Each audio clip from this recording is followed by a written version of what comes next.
Planning and Community Development. Big thanks to everyone for being on this call today, and in particular to DEQ, our funding partner, as well as Stantec, who have stayed with us for a few years now, getting through phase 1 of this project, and then now completing up phase 2 of our Ches Bay mapping. And so I will turn it over to Stantec, Doug, Peter, and Travis to go through the process. All right, Doug, you up? Can you hear us? Yes. Can you hear me? Yep, hear you fine. Thanks. Okay. I can hear you now. All right, cool.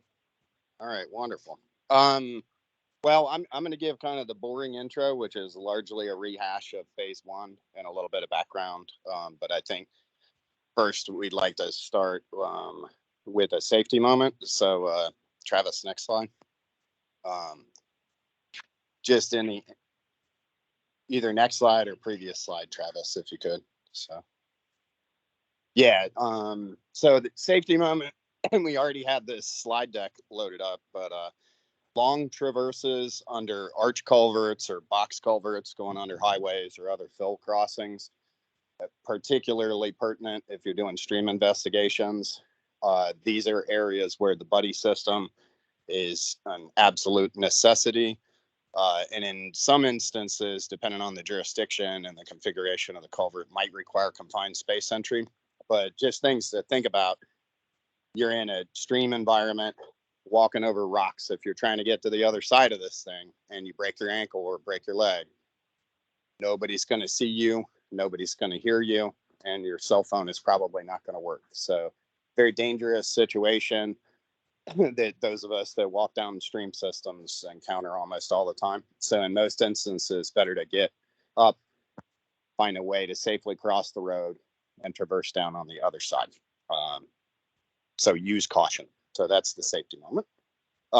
We're going to give a little bit of background, discuss the phase 1 findings and kind of recommendations, proceed into phase 2, hand it off to Travis and Peter to discuss the phase 2 efforts. And then, as Travis alluded to, open discussion. So most of the phase 1 materials are a rehash, Travis, next slide, of what was done in 2021 to 2022. And go ahead and proceed from here. So we worked under a grant. We had both time constraints and obviously budget constraints. But the idea was to do initial desktop review and then do a very cursory level of assessment that has been significantly expanded upon in phase 2. But we basically performed more limited field review, updated the base mapping. And then the limited field review allowed us to identify and kind of trim back on what we would need to do in phase 2. So we were able to identify areas with that we had very high confidence in the point of perennial origin and the RPA boundaries, and areas where we had a lot more moderate confidence and or lower confidence, and recommended those for further study. Next slide, please. So, that covers it. So we looked at the updated data layers, modernized field mapping. A note, we were at the time just checking on the availability of certain corroborative information. We were hoping, we did not have a full catalog of data there though. The geomorphometry, which is being developed, I believe, at a Baywide scale, at that point was very preliminary. The town PFD determinations, we just didn't have a plethora of them along these studied corridors, so they weren't really particularly informative. Next slide, please. So we went with what we had. These were the data layers that we pulled in to serve as the base mapping. And currently, the floodplain limits were preliminary, not formally adopted by FEMA at the time. I don't know if they have been to date, but during the phase 1 investigation, we were able to get those, but on a a preliminary provisional basis. So general findings from that study.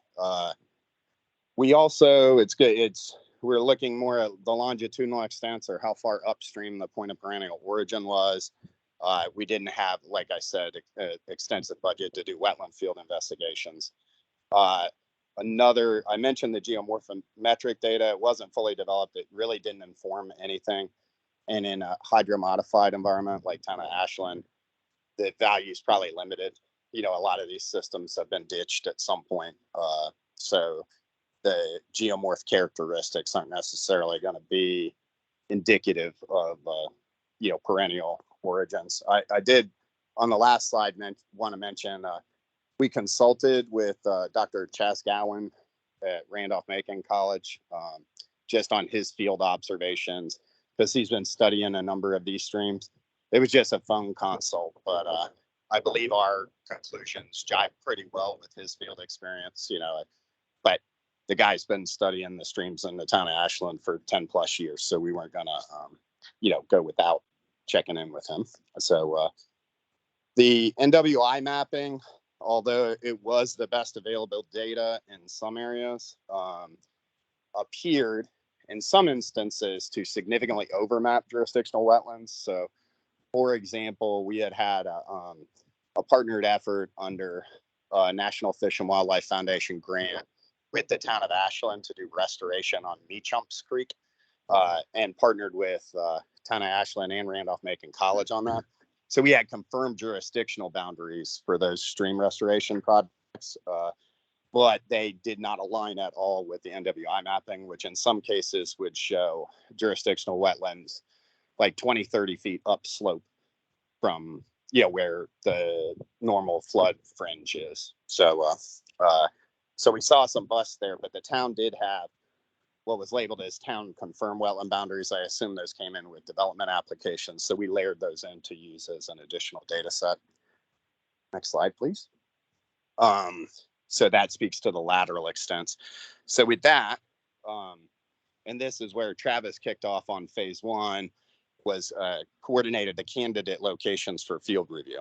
I mean, we have experience with some of these systems on prior work, like I said, Meachumps Creek. We got anecdotal information from Randolph-Macon College.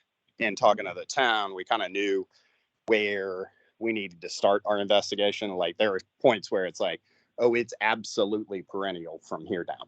You know what I mean? So we knew kind of where some of the question marks were. So we coordinated with the town to facilitate access. And next slide. Then we have brief summaries on each one of the main systems in the town and some of the complexities that may make it a little bit more difficult to use a one-time observation. So in Licking Hole Creek, significant beaver activity. There were perennial flow indicators upstream of the current RPA. We recommended revisiting during more appropriate flow conditions, and Travis will speak to that later. And the photo shows the current RPA limit as in previous facing upstream, which still looks pretty wet. So next slide. Sladen Creek. This one is interesting because it's mapped perennial, but there are the three tributaries that are coming in basically just on the other side of the road from this area. So we wanted to investigate those to see if they appeared to be perennial and or where did the point of perennial origin start. The other and pretty significant complexity here is if you look in the bottom left picture, this is a large like cutover wetland feature. And it's a kind of a mosaic of wetlands that probably historic beaver dams have, you know, flooded all this timber. Trees have died off. Beavers go away. Trees start growing up, but it's very wet area. So that was an area where we didn't feel just basically, we had low confidence that if you just put a big blob around the entire thing on NWI, that would be an accurate RPA. So we flagged that one for future study with additional detailed wetland investigation or more detailed. Next slide, please. On North James, we have features looking at this system where it was mapped. Anything upstream of it was largely a wetland swale or stormwater inputs, like no defined jurisdictional channel. So I think the call was a little bit easier on this instance. So not a lot of question marks there from the phase one. And then Meachumps Creek, I mentioned the hydro modification, but you know, like normal streams don't look like this straightened system. So it should be noted that the National Hydrographic Data Set, high res that Peter was using for the geospatial analysis, significantly undermapped perennial flow, so it was not a good data source for what they called perennial versus what we observed upstream. Next slide, please.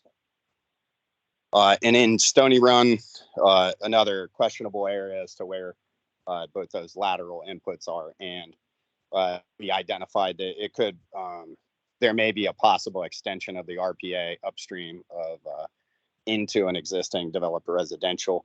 Recommended verification of that in phase 2. And in discussions with Dr. Gowan at Randolph-Macon, he had said, yeah, it could be perennial all the way up to Beverly Road. So, which it wasn't mapped at that point. So with that, we went into limitations on the phase 1 because we were time constrained, budget constrained.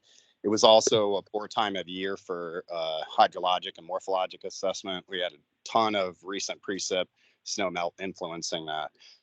And the geomorphometric data, there were many of the attributes that weren't even available at the time. We didn't have money for additional wetland investigations, floodplain mapping. So we recommended areas where we felt very confident about the calls, areas where we felt a much more tempered degree of confidence about the calls, and recommended that those be evaluated under phase 2, which I feel like worked out because we were able to narrow and tailor the phase 2 investigations to the areas with higher uncertainty, which I think ultimately saved the town money. So with that, this is kind of the mapping where we had the revised RPA.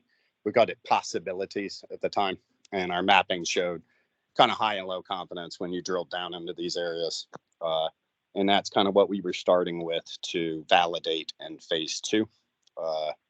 Next slide. So recommended next steps would be to coordinate with landowners to obtain any potential resource studies or delineations maybe that they had, detailed perennial flow determinations on the questionable reaches, get the full geomorphometric data, and then review the wetland layers for better validity and accuracy. So with that, turn it over to Travis to talk about phase 2. All right, thanks, Doug. Yeah, so appreciate that. Kind of getting everyone up to speed on kind of phase 1, and then we launched on phase 2 really in 22 and 23. And let me just say, I learned a lot. We saw 2 drastic conditions out there, both in March and then in September. And this picture just kind of gives you a complement of the picture on the right. The main picture is on Stony Run in March, and it's also Stony Run in September. It just shows you the effects of antecedent moisture conditions and drought, and how we might think that a channel would never dry up, but it sure does. And so it's all these other tools in the toolbox that we need to use to make the best assessments that we can. So here we go, phase 2. So really initiated in 2022, tried to go out and apply North Carolina method. We wanted to look additionally at those wetlands, particularly those connected and contiguous in Stony, in Sladen, because they were so expansive. And we wanted to understand, is the origin of perennial flow still accurate? But what is, in that big cutover, what are those wetlands, and should they be considered RPA or simply just within the 100-foot RMA setback? And so we did some additional stream assessments. And just a note, I did both March and September's assessments. And so I wanted to make sure there was consistency in what we saw and how we applied the methodologies. So again, we had envisioned using the geomorphometric data. That didn't really unfold, but we used what we could. And we did some additional site visits to focus in on those 5 sub-watersheds, particularly those confidence areas where we wanted greater resolution to make formal recommendations. Again, this was your current CBPA map. Kind of looked at RPA and RMA setbacks. So it just sets the baseline for where we're heading. Integral to this were the time our staff spent on site here looking at the wetlands, particularly the connected and contiguous area, in support of the RPA mapping extents. And that occurred in January 23. We wanted to complement some of the stream work that had occurred previously. Our staff ecologists went out and took a look at, of course, the 3-parameter approach: soils, hydrology, vegetation. And again, the main focus was really in Slade and Run. Of course, they used the 87 core manual as the basis for those assessments. Obviously, they found, and you can see this in aerials, time sequence aerials, historic aerials, that the area is all underlain by hydric soil. That's NWI. And of course, we confirmed that during our assessments. That's mostly emergent, scirpus and woolgrass, or juncus and woolgrass. As you move away from that large cutover area, mostly moving into a forested community of pine with some high bush blueberry in the understory.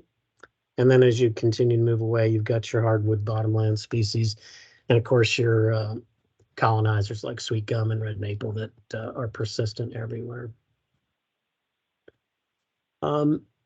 We will touch base and circle back on how those wetland assessments and findings affect our maps and our final recommendations. But so the stream assessments, I went out and we assessed these areas, and we started in at Licking Hole Creek and Sladen, and of course the unnamed trib at North James, Meachumps, and then landed at Stony. And I applied the North Carolina version 4.11 here, so we could get some geomorphology, hydrology, and biology data, just as a point in time estimate of what I saw. And then, of course, I used best professional judgment at the time to render an opinion where I thought was the most appropriate. And this is where it gets a little fun, because there's not a one size fits all. We take a look at what we know and what we've seen and some of the offsite resources, and then we make a best estimate of where that origin of perennial flow should be.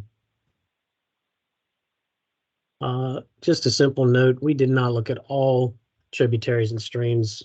We really wanted to look at those confidence areas that were identified in part 1, and this just gives you a summary of the dates in which those were completed, and then really a benchmark of antecedent moisture conditions or previous rainfall when these were done, because it plays such an important role in trying to confirm the observations when you're in the field. And so phase 1, we had near normal conditions. In phase 2 in September, we were experiencing severe drought. But if I was going to do it, I'd like to do it during severe drought, probably, or look towards the end of drought a little bit more, because if you have persistent and observable flows in a moderate to severe drought, it's telling you something pretty clearly. It's versus the other way. It's just a little bit better scenario, in my opinion. So what we're going to do is walk down through each of these sites, try to give you a little bit of color commentary, flavor for what I saw and where we ended up landing. And we'll start with Licking Hole Creek. Again, most of the areas down at the power line, it's a much larger system. We looked at the original current RPA limitation, and then mostly the focus was up along Dow Gill Road at the Goodwill store, in and around that double culvert discharge point up at the top. So we looked at all of those. So, again, phase 2 was kind of within the severe drought conditions, but regardless, those metrics are meant to be scored, whether it's dry or not. You do look at those geomorphic features. You look at the signs of hydrology, and you also look at any other biology that might be found. So again, drought does probably affect the biology a little bit more. They either drill down into the bed, or they just simply get the heck out of Dodge and move down where there is some water. But you still can see moderate to strong indicators, particularly on the geomorphic side, as you apply the methodology regardless of flow at the time. And again, we did confirm that it was clearly RPA at the currently mapped, but we also thought, based on the preponderance of information, that the RPA should be extended much farther up and closer to the Goodwill store. It is severely degraded at that outfall, which can complicate some of the scoring. But again, you just kind of look at the continuum from a point discharged farther down to where you got more riparian wetland systems where you have additional groundwater inputs. And so that's some of the thoughts I had when we factored in where we'd ultimately put the point on the map. And of course, we also focused on an unnamed tributary for it. And we'll show you some pictures here in a little bit. And what I did is I put both, I think these pictures tell a lot.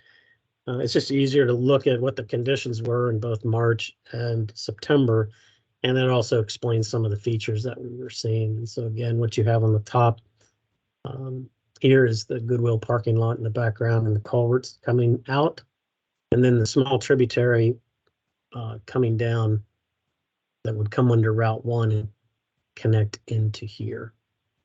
And of course, you see the same shot in September. This is just turning around and looking, facing downstream at that Goodwill. So you can obviously see a lot of bank erosion, trees falling in. Obviously, there's been attempts in the past with concrete slurries and riprap and the whole 9 yards to kind of stabilize that outfall. And then what it looked like in September. Yes, there was water in this. Yes, it was pretty much stagnant. And so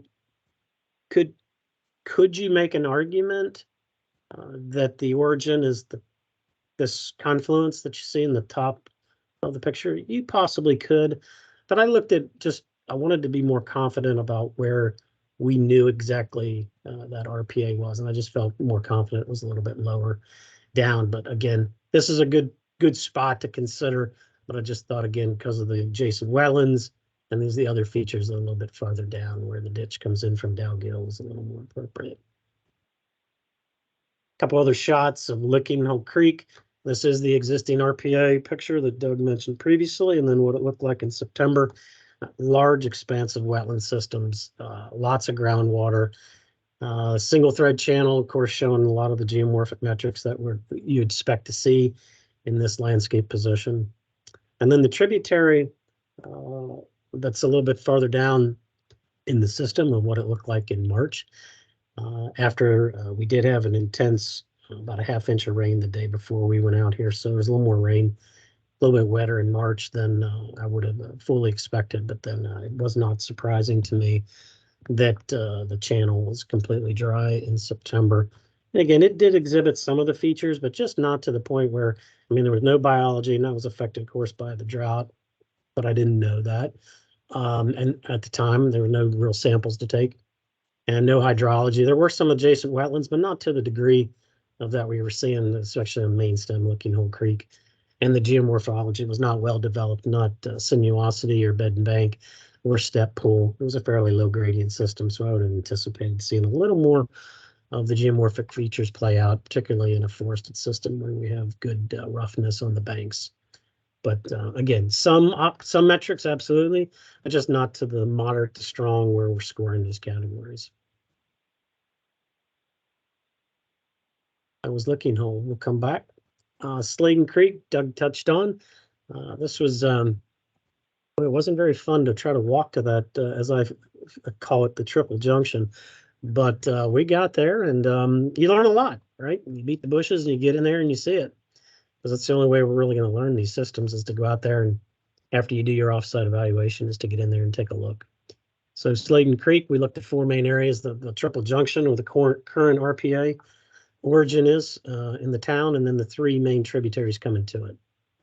So what we find, everything was dry in September, except for really areas right at and just below the currently mapped RPA. I thought that was high confidence, very high confidence that the origin was pretty well mapped there. And then it was, well, what about these headwater systems? Are any of them persistent enough, well developed enough to provide an extension of the RPA through the cutover, through 95 and up in between 95 and Route 1, or even beyond? And so we looked at all of those in sync. Some pictures. This is at the triple confluence. This is just downstream of the currently mapped RPA limit or origin, and then what it looked like in September. So you can still see there was water in that channel. The triple confluence looking back upstream, though, however, a different story. But again, severe drought can trick the eye, but what you see is more of a linear ditch feature. It's wet. It had a lot of groundwater in it. So again, we just look at from an origin of perennial flow. I made the decision that I believe the confluence of the three were the most appropriate place to call the RPA. And we'll talk about the wetlands here in a minute.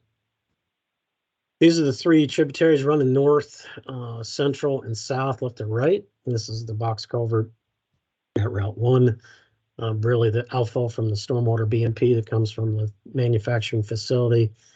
And then the southern as it turns and goes under 95. And so again, mostly just forested wetland systems that are disconnected from the origin of perennial flow. So are there wetlands? Yes. Are they connected and contiguous? In our opinion, no. But again, they are systems that certainly are benefited from temporal inputs from rainfall and or stormwater discharges. But no real surprises here, really, based on what I saw. Even under the wet condition, it was mostly stagnant water, no real persistent flow. And that was in March when things were a little wetter versus what I saw in September. North James, as Doug mentioned, this one was a little more clear cut, I guess. When it came down to it, it was really a single point. Is it at North James? Is it above it? As it extends up through to along Hills Way to Wales Way. So we took a look at it, and again, that one dried up pretty quickly. That would have been the suspicion anyway. There's upstream, the resources are more of almost a wetland drainage pattern more than it is a jurisdictional stream. Really lacked a lot of the geomorphic metrics that drive the scoring for the North Carolina method. It is currently mapped at North James, the RPA, and we really thought the linear wetland was just that, just kind of a linear wetland feature. And again, we would concur with the current location based on our phase 1, phase 2 assessments and all of the corroborative data that we had and collected to this point. Here's a picture. This is basically standing on North James or just off of it. The first one's looking downstream in March, and then of course a lot of the vegetation popped, and there was water underneath all of the vegetation there in September. Not much, but it was still flowing.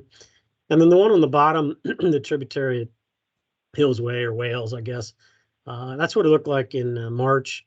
Small little feature, not a lot of sinuosity, not a bed and bank, not a lot of internal facets and geomorphic metrics that would drive the score to perenniality. And of course, lining up that same tree that you see there on the right, you can barely even make out that there's a channel in September. So pretty confident that that the original call at North James and the 2 phases here confirm that the RPA is in a pretty good spot. Of course, meat chumps, we know a lot about meat chumps given some of the previous project work we've had and conversations directly and indirectly with Chaz. And we'll go into this one, mostly looking up at the police station and then, of course, down near Cottage. So the main thing was, most of this entire watershed comes out of a pipe up by the police building, the police administration building. And we wanted to see if that would sustain itself during even the severe drought. And we did. There was very little flow. It was wet and there was very little flow, but it was still observable and documented in September during that severe drought that there was water flowing through the immediate downstream little stream restoration area that was completed. But again, we saw the primary geomorphology and hydrology indicators were noted along that reach. We did see some fish. Those are a little bit of a different animal down below, no pun intended, but again, you can get mosquito fish and other things that are opportunists during dry periods to kind of come up and get in the pools, but then they also move down. But I think overall, given what we saw coming out of the culvert up at the police admin building in the park, that the RPA call at the outfall of the culvert is appropriate. And we'll take another look at the tributary over by the Circle K. or the gas station just east of 95 on 54, so that it also will tell us a little bit of a story. And it shows us as a kind of a barrier blockage too. I mean, that's an indirect benefit of the study is we're out walking streams and resources and we're documenting things that otherwise may not be aware of. So we'll share that. All right, so here's Meachup's Creek at the outfall. I think we might all know that. March. And it really didn't change much in September. So it's clearly getting some inputs to keep this plunge pool filled during times of severe drought. And this is just turning around right at the head of the riffle, immediately around from the top pictures and looking downstream on what it looked like in March and September as well. So again, there was observed flow. The scoring was the scoring. But again, if you can document observed flow at these times, it really helped corroborate all the other data and allowed us to make a decision, which was basically keep it at the RPA limit here at the outfall. Few other pictures. This is just downstream of the little park. You have the police admin building, then a little park. It's a little bit farther down as you're moving towards Cottage. I think it's not Cottage. What's the name of that road? Anyway, doesn't matter. But just downstream of the police admin building a little bit is what you see here. I would have guessed, I would say this is kind of tangential, but I thought this might go dry right here. There's some sloughed off clay and some other things in that channel that I saw in March that I thought it might go interrupted. I was, I guess, a bit surprised that it didn't when I went back in September. So I would have predicted a little bit of disconnected flow, which could have been an argument to move the RPA limit down to downstream some, but it was continuing to flow. So I left it. I felt like the culvert outfall at the police admin building is a good place to call it. And then the tributary facing downstream in March, nice channel geomorphology, hydrology, what you see today. This was very close to being interrupted flow on the right, but there was just a skinny flow right in the Thoweg, the deepest part of the channel. But again, this was one where I would probably give this channel the benefit of the doubt, given the severe drought conditions. If it would have been interrupted, I might have believed it to be more of drought conditions than flow regime. But again, it was persistent, and so this resource was identified as such. And the last one, Stony Run. Really, the question was, it was about the existing RPA, was about halfway up from Hanover, not quite halfway, but we'll show you some pictures of what that looked like at the current call, and then give you some other information regarding our final recommendation. So again, the two main areas were around Lee Avenue and Beverly. We did see flow at the existing RPA location, even though there were severe drought conditions. We saw, again, good scores on primary and secondary indicators throughout that area. And then as we moved all the way up to Beverly, we also saw, it was very minor, but it was persistent. And our opinion was that there's a small culvert that comes in laterally from Beverly. And you obviously have the Stony Run coming underneath Beverly, but just along the road upstream of it, and I'll have to maybe grab a picture of it later. But there was also a culvert that was putting in a little bit of water. Could have been storm, it could have been a groundwater feed, but that also complemented the flow regime at the confluence immediately downstream of Beverly. So that's really why at day's end, where the confluence is on those two systems, we thought would be a good appropriate spot for shifting the RPA from farther up from its current location to Beverly. Got a couple of pictures. This is kind of the current location. of the existing RPA. Obviously, a pretty full-fledged stream here. That's kind of a no doubter. And then looking downstream for the different resources there. And then as we push up towards Beverly, if you're immediately looking downstream, this is of course, the main stem of Stony coming underneath Beverly. And then there's that little channel that comes in from the left if you're facing downstream that provided some additional inputs that otherwise we didn't really see. And again, just the pictures. And again, this is the picture. This is their new culvert that was constructed, the stem of Stony. And just a little bit off camera is that tributary. It's not even really a tributary, but I'll just say confluence of that resource coming in that definitely had a little bit of water coming to it. So given all of this, we really thought at day's end, Beverly was a more appropriate location to extend the RPA. So what does all this mean? On Sladen, we really didn't see making a change to the origin of perennial flow, but a lot of the wetlands that were in that cutover were connected and contiguous. Certainly, we would recommend that RPA be expanded to cover those resources. There are additional wetlands outside of that we felt, based on topography, habitat, just all of the different things that all the ideas or the data we saw, we just didn't think those would land into the connected and contiguous and considered RPA resources. So we'll show you what that looks like.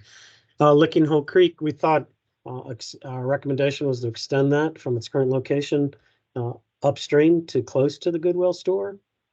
Again, I don't know if I'd fight you too hard on pushing it to the culvert, but I do think a little downstream is a little bit of a higher quality resource that reflects conditions more confidently of perennial flow. Really no changes to Meacham's Creek. It's at the outfall behind the police building. The unnamed tributary, no changes there either. Really a different system and market difference upstream and downstream of that James Street. And then Stony Run, we just went through, recommend pushing that up to the confluence of the resources immediately downstream of Beverly. And again, all of this to say is that there's new mapping or new recommendations, but landowners are still required to perform detailed studies as they move forward. This is just to help guide the conversation as a result of the phase 1 and phase 2 studies. So what does this all look like then when you put it together? I apologize, this is quite a replica of the map, but thank you, Peter, for assembling this. When we go through, a lot of the resources look very similar. And again, this is Sladen. Sladen comes up to the triple junction, which would have been here. And these are the wetlands that were connected and contiguous to it. So you see that bulb of cutover that was added. And then on we've got the extension from Lee up to Beverly. North James staying the same. Stony, oh, excuse me, I'm sorry, Stony getting pushed up to Beverly. North James staying the same, and Meacham staying the same. So in a nutshell, that's where we can kind of concluded with our 5 areas of additional focus in phase 2 that would be proposed to move forward with formal adoption with the town's Ches Bay map and language. And with that, we want to thank, of course, the town, the DEQ, and Randolph-Macon College for supporting us and making this possible. We appreciate it. And with that, I would like to close, and I will stop the recording, and then we can just open it up for Q&A. And your ordinance was adopted in May. Yeah. Again in May.